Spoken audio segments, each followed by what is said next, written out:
I've discovered yet another thing that I've done in a stupid way in my stupid world, but it's stupid and we just got to move forward. So it's stupid.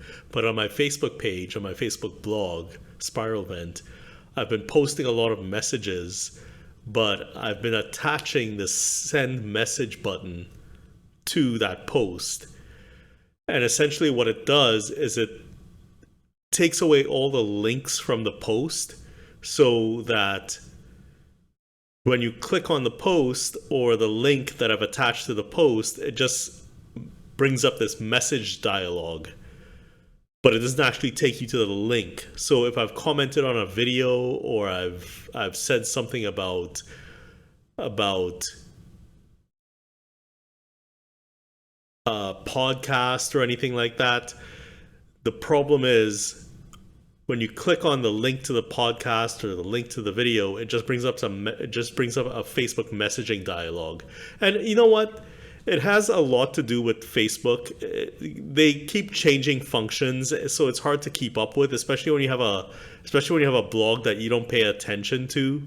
Like the functions in the blog change and you don't realize that they change, right? So my blog is a low traffic blog, so I tend to not fuss over everything. So I just post, and when I post, it just goes wherever. So I don't think anybody's missing anything. I don't think I'm missing out on anything, and I don't think anybody else is missing out on anything. But I'm just saying it's stupid.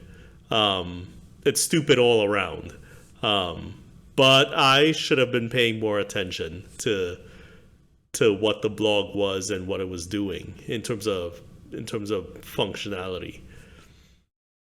Anyway, I forget what I wanted to talk about tonight.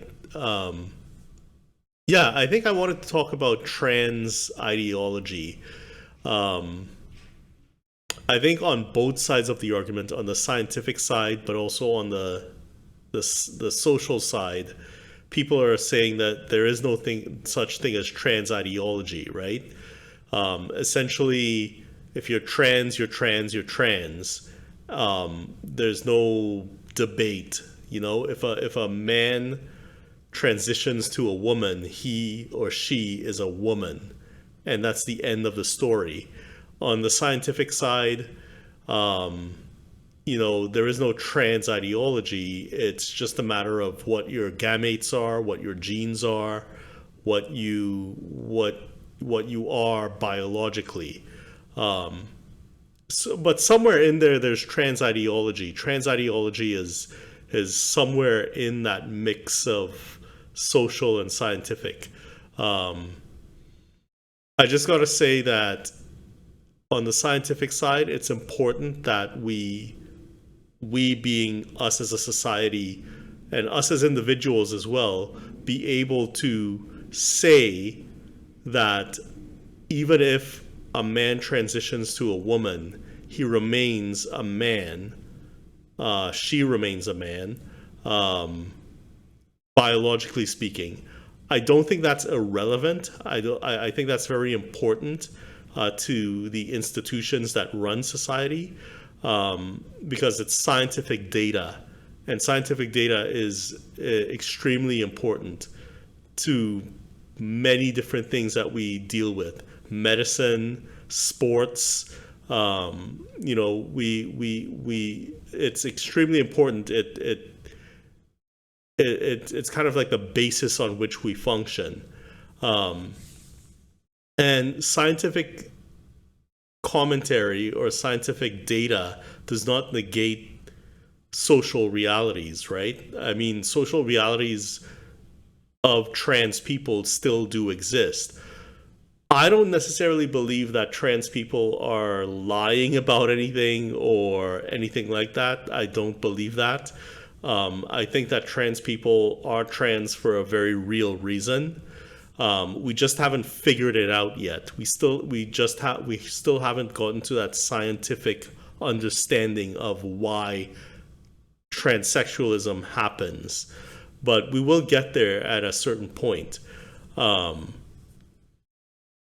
But On the social setting, like I personally would bend to anyone who would prefer their pronouns. I would, if I can remember, because I have a bad memory, but I would bend to anybody that had, pronoun issues. Like they would, like I would I would call a transsexual woman a woman, or she, or whatever pronoun they want to use. And I would call a transsexual man a he or a him, or whatever pronoun they'd like to use. Like, it's just a matter of politeness, but that's the social setting.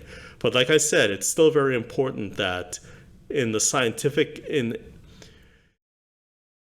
the area of scientific data and in the area of free speech, I think it's important to maintain that people